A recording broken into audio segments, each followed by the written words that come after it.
Baik, terima kasih atas kesempatan yang diberikan. Kami dari kelompok 7 akan mempresentasikan materi mengenai tax treaty profession. Materi yang pertama mengenai tax treaty. Tax treaty merupakan perjanjian antar dua negara atau antar beberapa negara mengenai hak-hak pemajakan masing-masing negara yang dibuat dalam rangka meminimalisir pemajakan berganda dan upaya penghindaran pajak.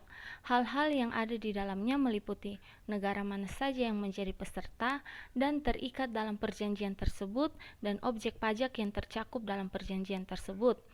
Menurut Martin Herson, menyatakan bahwa prinsipnya tax treaty ditujukan untuk menentukan alokasi hak pemajakan yang timbul dari suatu transaksi yang terjadi di antar negara sumber dan juga negara domisili.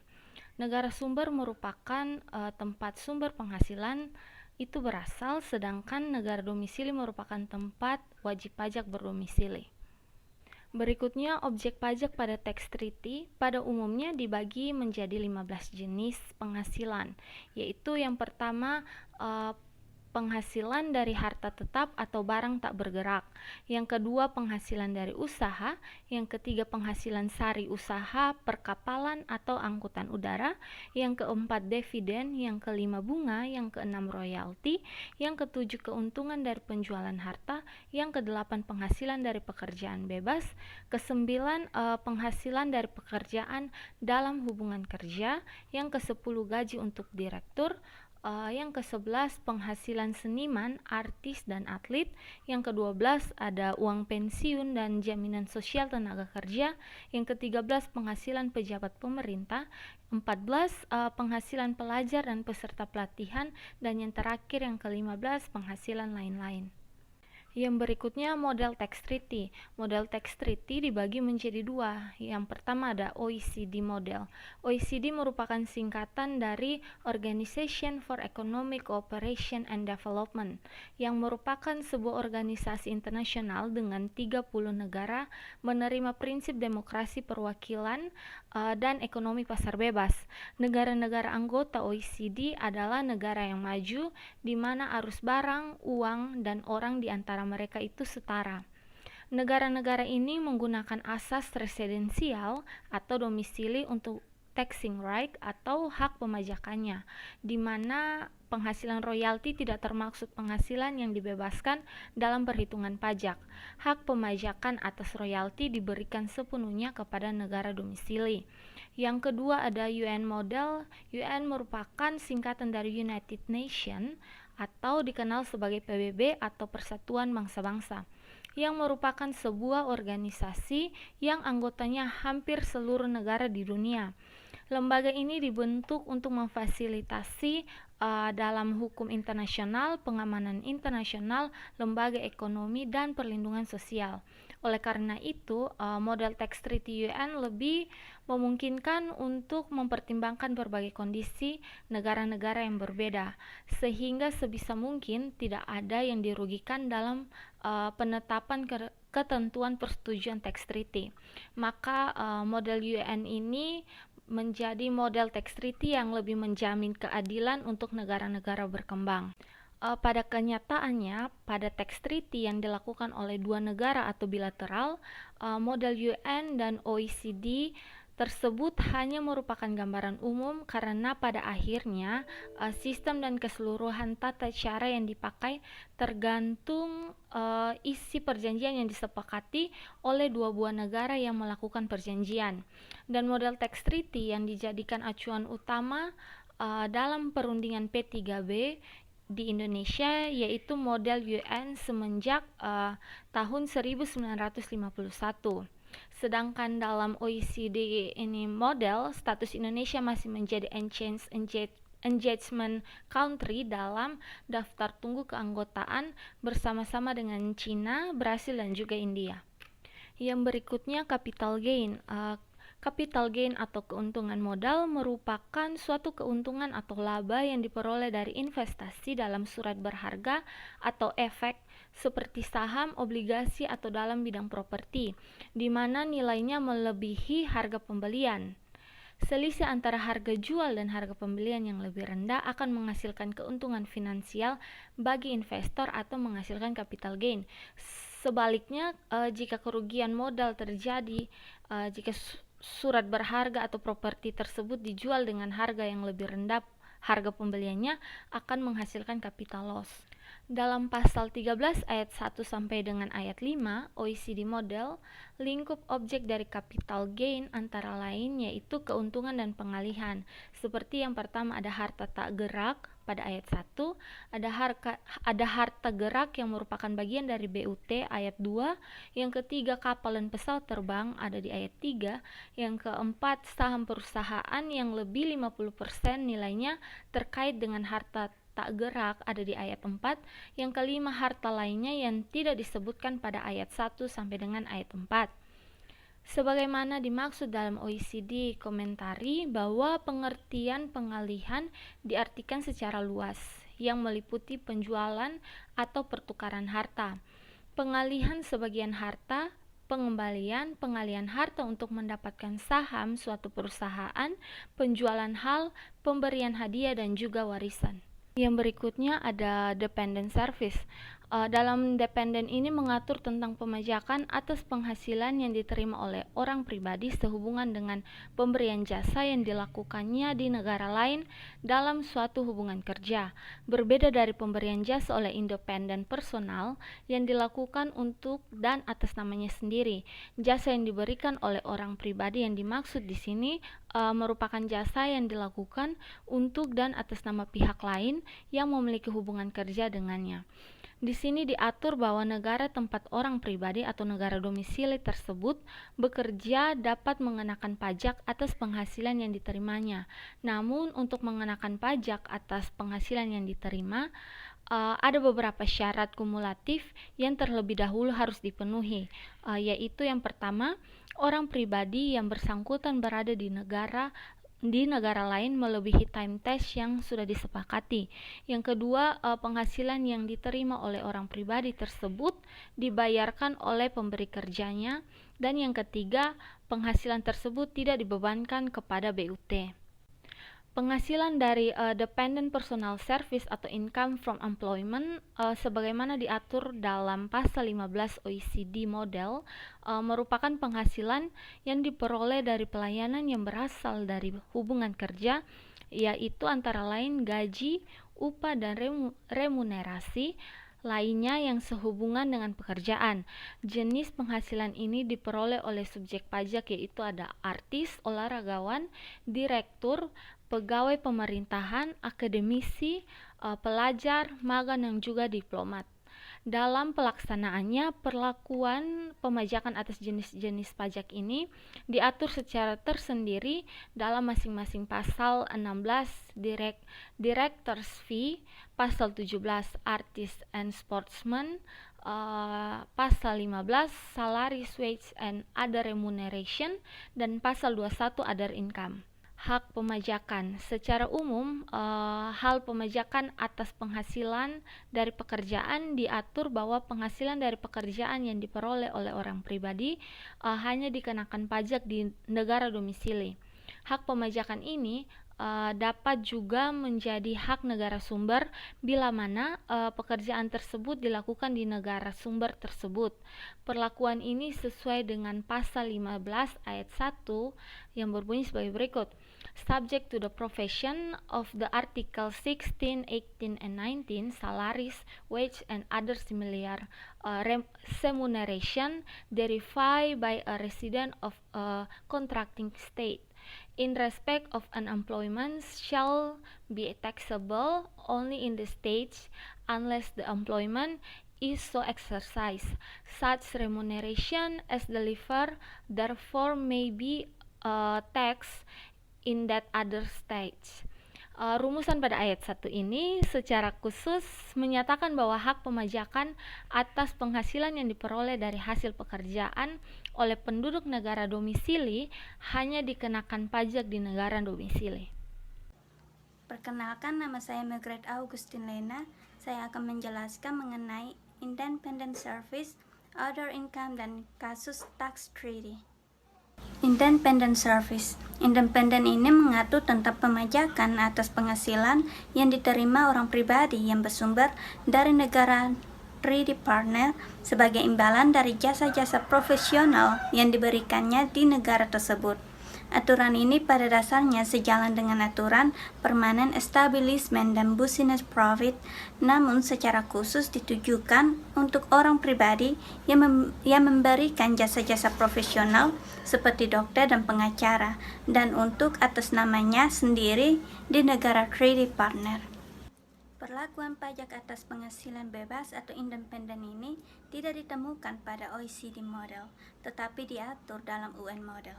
Berbeda pada pasal sebelumnya yang mengatur pengenaan pajak terhadap laba usaha dari perusahaan atau subjek badan. Pekerjaan bebas di sini terkait dengan penghasilan yang dilakukan oleh orang pribadi yang memiliki keahlian khusus di bidangnya sebagai usaha untuk memperoleh penghasilan secara mandiri, tidak terikat pada suatu hubungan kerja. Subjek pajak dari penghasilan bebas ini adalah orang pribadi yang memiliki keahlian khusus antara lain meliputi kegiatan-kegiatan bebas di bidang ilmu pengetahuan, kesusastraan, kesenian, pendidikan, atau pengajaran, serta pekerjaan-pekerjaan bebas yang dilakukan para dokter, insinyur, pengacara, arsitek, dokter gigi, dan akuntan. Hak pemajakan terhadap penghasilan dari jasa profesional yang diterima oleh subjek pajak luar negeri hanya dikenakan pajak di negara domisili. Namun dengan pembatasan tertentu, hak pemajakan dapat dilakukan di negara sumber. Pembatasan dimaksud adalah adanya tempat tetap atau fixed base yang dimiliki secara teratur oleh subjek pajak dimaksud, atau orang pribadi tersebut tinggal di negara sumber dalam suatu periode yang jumlahnya melebihi 183 hari dalam masa 12 bulan yang berakhir pada 1 tahun pajak yang bersangkutan. Pasal 14 ayat 1 UN Model mengatur hak pemajakan terhadap pekerjaan bebas sebagai berikut, di mana penghasilan yang diterima oleh penduduk negara domisili dari jasa profesional atau kegiatan lainnya yang bersifat independen hanya dikenakan pajak di negara domisili, kecuali apabila memenuhi salah satu atau lebih kriteria berikut ini, maka penghasilan tersebut dikenakan pajak di negara sumber. Yang pertama, jika orang tersebut memiliki tempat teratur tersedia baginya di negara sumber untuk tujuan melakukan aktivitasnya, dalam hal ini hanya atas penghasilan yang diatribusikan kepada tempat tetap tersebut yang dapat dikenakan pajak di negara sumber. Atau yang kedua, jika orang tersebut tinggal di negara sumber untuk suatu masa atau periode melebihi 183 hari dalam jangka waktu 12 bulan dimulai atau berakhir pada tahun pajak yang bersangkutan. Dalam hal ini hanya atas penghasilan yang diperoleh dari kegiatan yang dilaksanakan di negara sumber yang dapat dikenakan pajak di negara sumber. Pemajakan bagi profesional tinggal lebih 183 hari. Ketentuan pemajakan bagi profesional yang tinggal di suatu negara lebih dari 183 hari dalam 1 tahun pajak diatur dalam pasal 14 ayat 1 huruf B. Adapun objek penghasilan perpajakan yang diperoleh seorang profesional selama kontrak kerja dilakukan. Dalam hal ini hanya atas penghasilan yang diperoleh dari kegiatan yang dilaksanakan di negara sumber yang dapat dikenakan pajak di negara sumber. Other income. Penghasilan lain-lain di sini bukanlah merupakan nama suatu jenis penghasilan tertentu. Dalam pasal-pasal sebelumnya dalam OECD model sudah diatur pelakuan pajak sesuai jenis penghasilannya dari pasal 6 sampai pasal 20. Jadi seluruh jenis pajak sudah diatur dalam pasal-pasal tersebut. Ketika suatu jenis pajak penghasilan tidak dapat diidentifikasi dalam salah satu pasal tersebut, maka penghasilan tersebut termasuk dalam penghasilan lain-lain. Sebagai contoh, suatu jenis penghasilan yang tidak diatur dalam pasal sebelumnya dan kemudian diidentifikasi sebagai penghasilan lain-lain, misalnya adalah penghasilan dari hasil undian, keuntungan dari pembebasan utang, dan sebagainya. Karenanya sangat diperlukan kejelian dalam proses identifikasi suatu jenis pajak sebelum memasukkannya atau menganggapnya sebagai penghasilan lain-lain. Hak pemajakan atas penghasilan lain-lain bersumber dari negara P3B dan penghasilan dari negara ketiga. Hak pemajakan atas penghasilan lain-lain Hak pemajakan atas penghasilan lain-lain bersumber dari negara P3B dan penghasilan dari negara ketiga. Hak pemajakan atas penghasilan lain-lain diatur dalam pasal 21 ayat 1 sebagai berikut. Jenis-jenis penghasilan penduduk dari salah satu negara dimanapun asalnya yang tidak tunduk kepada pasal-pasal terdahulu dalam persetujuan ini hanya akan dikenakan pajak di negara tersebut atau negara domisili. Jadi berdasarkan rumusan ini diatur bahwa hak pemajakan terhadap penghasilan yang tidak dicakup pada pasal-pasal sebelumnya diberikan kepada negara domisili. Namun dalam komentari UN Model menyatakan bahwa pasal ini tidak saja mencakup jenis penghasilan yang tidak diatur dalam pasal-pasal sebelumnya, tetapi juga termasuk penghasilan yang sumbernya tidak secara tegas disebutkan. Karenanya, bila terdapat penghasilan yang bersumber di negara ketiga di mana dimiliki oleh seseorang yang menjadi penduduk mitra runding kedua negara atau dual resident, maka penentuan kependudukan orang tersebut mengacu pada pasal 4 tentang panduan penentuan residen. Hak pemajakan atas penghasilan lain-lain yang diterima badan usaha tetap. Dalam hal penghasilan lain-lain tersebut, ada hubungan dengan badan usaha tetap diatur ketentuan sebagai berikut.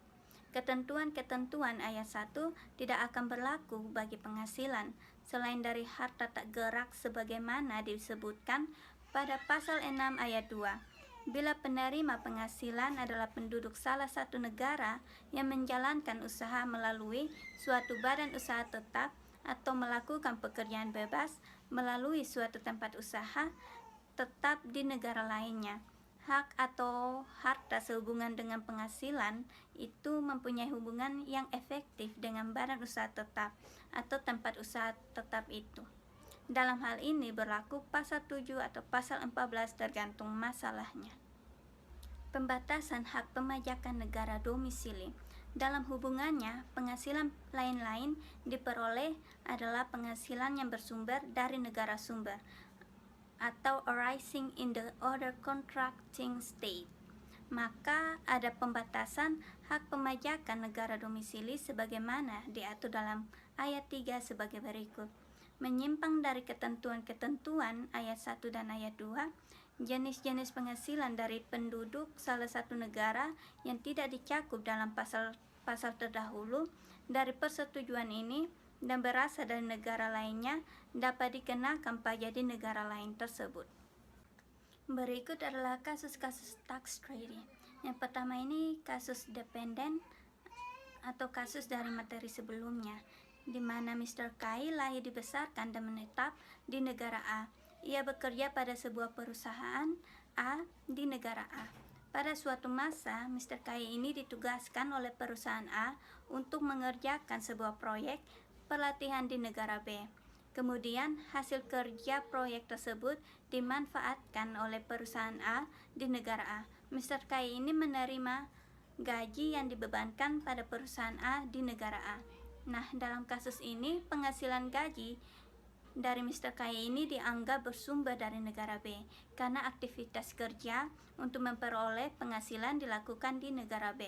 Walaupun pembayaran gaji dibayar dan ditanggung di negara A, dengan demikian negara B ini memiliki hak pemajakan atas penghasilan gaji tersebut. Dalam kasus ini, negara A sebagai negara domisili tidak berhak memajaki Mr. Kai, walaupun domisili Mr. Kai ini adalah negara A. Mr. Kai bekerja di negara B, maka penghasilan bersumber dari negara B. Dengan demikian, negara B ini bisa sebagai negara sumber yang dapat memajaki Mr. Kai tersebut. Berikut adalah kasus independen. Ya, nah yang pertama ini mengenai kasus hak pemajakan independen, di mana Mr. A adalah seorang lawyer atau pengacara penduduk negara A. Sebagai pengacara cukup terkenal, ia membuka kantor juga di negara B dalam upaya melayani klien luar negeri. Kantor di negara B ini secara rutin melayani masalah hukum dan menerima fee atau imbalan dari hasil jasa pengacara yang dilakukan. Dalam kasus ini, kantor pengacara di negara B dianggap merupakan tempat tetap bagi pengacara A dalam melakukan pekerjaannya. Oleh karena itu, negara B ini memiliki hak pemajakan atas penghasilan yang diperoleh kantor tersebut. Namun, penghasilan yang diperhitungkan dalam pemajakan ini terbatas, hanya penghasilan yang diatribusikan kepada kantor pengacara yang terletak di negara B saja. Dari kasus independen ini ada yang kedua, yaitu kasus pemajakan bagi profesional yang tinggal lebih dari 183 hari. Sebagai contoh, Mr. A adalah seorang pengacara penduduk negara A. Walau ia adalah pengacara yang cukup terkenal, ia membuka kantor di negara B. Ia cukup melayani dari kantor pusatnya di negara A. Apabila ada permintaan bantuan hukum saat Mr. A menerima kontrak bantuan hukum dari negara B selama 2 tahun. Dalam kasus ini, keberadaan Mr. A di negara B sudah lebih dari 183 hari, walaupun ia tidak memiliki tempat tetap baginya di negara B. Sesuai pasal 14 ayat 1 huruf B, maka negara B memiliki hak pemajakan atas penghasilan yang diterima oleh Mr. A atas jasa perbantuan hukumnya di negara B sesuai mekanisme pemajakan Undang-Undang Domestik negara B, yaitu pasal 26 dengan tarif 20% dari imbalan atau fee yang diterimanya. Jumlah penghasilan yang menjadi objek pajak adalah seluruh fee atau imbalan yang diterima Mr. A selama berada di negara B. Yang terakhir adanya kasus income order, di mana contohnya ini adalah perusahaan A adalah sebuah perusahaan yang berkedudukan di negara A. Dalam upaya mengembangkan usahanya, perusahaan A ini membuka cabang di negara B, yaitu Badan Usaha Tetap B. Pada tahun 2014, Badan Usaha Tetap B ini memperoleh penghasilan yang dapat dikategorikan sebagai penghasilan lain-lain. Nah, dalam kasus ini, penghasilan lain-lain yang diterima Badan Usaha Tetap B ini dapat dikenakan pajak di negara B. Ada kalanya penghasilan lain-lain ini diterima oleh sebuah badan usaha tetap dari negara ketiga.